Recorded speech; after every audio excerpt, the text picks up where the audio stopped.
അഹ്ബബ്തു ഉമ്മിയൻ യകൂനു അലീമാ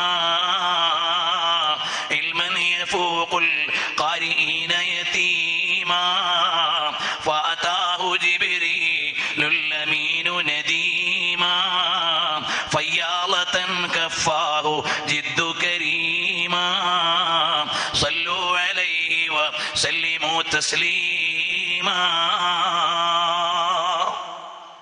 ഈ വരിയൊക്കെ വിശദീകരിക്കാൻ എത്ര നാള് വേണം?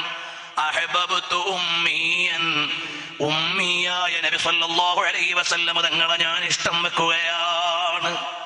നബി സല്ലല്ലാഹു അലൈഹി വസല്ലം തങ്ങൾ ഉമ്മിയാണെന്ന് ആരാ പറഞ്ഞത്? അന്നബിയുൽ ഉമ്മി എന്ന് ഖുർആനിലുള്ളതാണ്. യകൂനു അലീമാ, നബി സല്ലല്ലാഹു അലൈഹി വസല്ലം തങ്ങൾ ഉമ്മിയായതോടൊപ്പം തന്നെ ലോകത്തെ ഏറ്റവും വലിയ ആലിമാണ്. അതാരാണ് പറഞ്ഞത്? അതും ഖുർആൻ തന്നെ. വഅല്ലമക മാ ലം തകുൻ തഅലം വകാന ഫളലുല്ലാഹി അലൈക അളീമാ. വഅല്ലമക മാ ലം തകുൻ തഅലം, തങ്ങൾക്കറിയാത്തതെല്ലാം തങ്ങൾക്ക് നാം പഠിപ്പിച്ചു തന്നു.